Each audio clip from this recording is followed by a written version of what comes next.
नाम राजा ज़हीर वली है। बुधा दी यशनी रिज़ोर्ट ये जो है ना, ये तकरीबन 1800 साल पुरानी एक आर्कियोलॉजी साइट्स है। एक तो इसको बुधा कहते हैं, दूसरा इसका लोकल नाम जो है वो है यशनी। अच्छा, सबसे पहले बुधा जो है वो क्यों कहते हैं और यशनी क्यों कहते हैं, इसके बारे में मैं डिटेल में आपको बताऊंगा। बेसिकली जो है ना, 3वीं और 4वीं सदी ईस्वी में यहाँ पे जो है ना बाकायदा बुद्ध मत आए और वहाँ प्रॉपरली नपूरा बसीन में जो है ना वो सेटल हुए तकरीबन आज से 1800 साल पहले। और उनकी जो फर्स्ट सेटलमेंट हुई यहाँ पे बुधा के ऊपर, जिसको हम लोकल में यशनी पिटो कहते हैं, यहाँ पे उन्होंने अपने घर बनाए और बाकायदा तौर पर यहाँ पे इनकी रेजिडेंसी थी और यहाँ पे वो रहे हैं। वहाँ उन्होंने जो है ना अपनी एक मोनेस्ट्री बनाई जहाँ दूर दराज इलाकों से बुद्ध मत आते थे और बाकायदा तौर पर बुद्ध मत की जो है ना दीनी तालीम होती थी उनकी। तो उन्होंने हाइट का इसलिए सिलेक्शन किया क्योंकि बुद्ध मत मज़हब हमेशा पीस के ऊपर बिलीव करती है, अमन के ऊपर बिलीव करती है और ह्यूमैनिटी के ऊपर बिलीव करती है। और वो अपने पैरोकारों की तरबियत भी इसी स्टेज में जाकर करते हैं ताकि उनको इस चीज़ की ज़्यादा समझ आ जाए।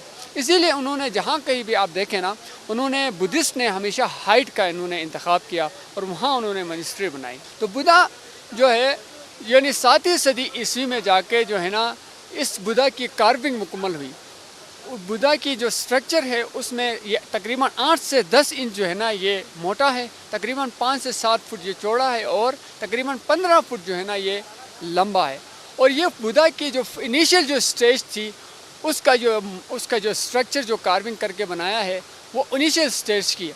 बाद वाले जो बुधा स्क्रिप्ट है ना वो ढांचों के जो है ना इस तरह के बने हुए हैं, बहुत बाद के जो बुद्धिस्ट हैं, लेकिन ये इनिशियल स्टेज की जो बुद्ध है, इस वजह से इसका जो फिज़िकल अपीयरेंस है वो मुकम्मल है।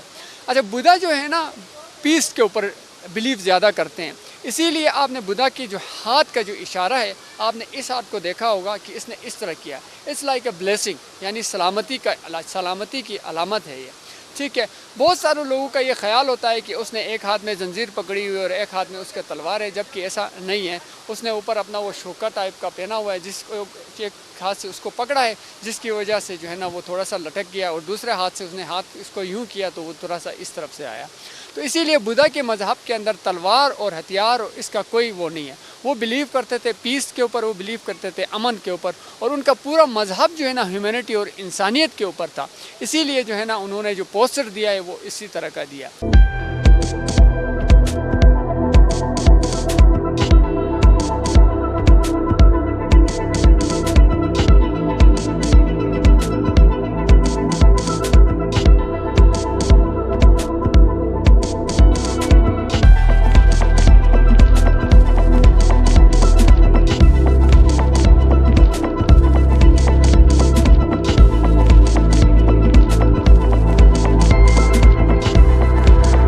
गिलगित बल्तिस्तान और इससे रिलेटेड जो लोग हैं वो इसको यशनी के नाम से जानते हैं। उसके पीछे भी एक स्टोरी है। वो क्या है कि यशनी बेसिकली जो है ना कहते हैं कि एक चुड़ैल थी और वो चुड़ैल जो है इस पहाड़ी के ऊपर जो है ना रहती थी। अच्छा, जो भी इस जो गुजरगाह जो है गिलगित चतराल एक्सप्रेस वे, जिसे आज हम कहते हैं ये वाखान कॉरिडोर भी कहा जाता है, यहाँ से अगर कोई 4 बंदे आते थे तो इनको 2 को खाती थी और 2 को ये छोड़ देती थी। और जो दारेल और दारगा रोड से जो अगर कोई 2 बंदे आते हैं तो एक को ये खाती थी और एक को छोड़ती थी। तो ये बहुत ज़्यादा खौफ और हरास फैल गया लोगों के अंदर, क्योंकि गिलगित जो है ना सेंट्रल एशिया का गेटवे कहलाया जाता था। हर बंदा यहाँ से गुजरता था और इस परेशानी के ज़द में वो आता था। तो एक दिन कहते हैं कि एक शादीशुदा जोड़ा ना वो यहाँ पे आया, तो उससे जो है ना जो यशनी है उसने जो है ना दुल्हा को खाया। तो दुल्हा जान बचा के भाग गया। उसने जाके, आजकल तो आमिल कहा जाता है, जो पुराने ज़मानों में उसको दयल कहते थे, उसको जाके अपनी स्टोरी कही और उसको कहा कि आप आके लोगों की मदद करें। तो वो इस मकाम पे आया। आने के बाद उसने ये यशनी को आवाज़ लगाई। तो जब ये बाहर आई अपने घर से तो उसने कहा फ़लाँ जगह पे मैंने आपके باپ کو مار دیا. تو وہ کہتے ہیں کہ اس طرح اس نے افسوس کیا ہے تو پھر اس کے اوپر اپنی جادوئی کیل سے پہلا وار کیا. پھر متواتر اس نے کہا میں نے آپ کے باپ کو بھی مار دیا ہے. تو پھر اس نے وہاں رک کے مزید وہ افسوس کیا, اس نے طیش میں آ گئی تو مزید اس کے اوپر جادوئی کیل لگا کے کہتے ہیں کوئی 13 کیل اس کے اوپر لگے, جس کے بعد وہ یہاں پہ قید ہو گئی. اور بعد میں جو ہے نا اس سے اپنے جادو سے اس کو یہ سٹون کی طرح وہ جو ہے نا وہ فکس ہو گئی وہاں پہ نا, پتھر کی شکل کی ہو گئی. تو جو عامل ہے اس نے یہ وصیت کی لوکل کمیونٹی کو کہ اگر میں مر جاؤں تو آپ نے جو ہے نا مجھے اس کے پاؤں تبلے دفنانا ہے, نہیں دفنایا تو یہ پھر زندہ ہو سکتی ہے. تو کچھ کہتے ہیں کہ خوف اتنا تھا کہ اس عامل کو مار کے دفنایا, کچھ کہتے ہیں نہیں وہ مر گیا تھا تو دفنایا. تو یہ ایک سٹوری ہے جو اورلی ہمارے آباء و اجداد سے جو ہے نا اب تک جو ہے نا مختلف شکل میں ہمیں سناتے ہیں جو ہم نے سنتے ہوئے آئے ہیں.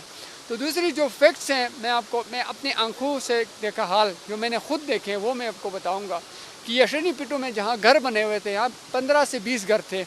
جو سن 2000 میں جب میں چھوٹا تھا اوپر گیا میں نے خود دیکھا کہ جب وہاں پہ کھدائی ہوئی تو مٹی کے برتن نکلے اور وہاں پہ کوئلہ نکلا اور ان سے گھر کی جو دیگر ضروریات کی جو استعمال کی چیزیں تھیں وہ ساری چیزیں نکلیں.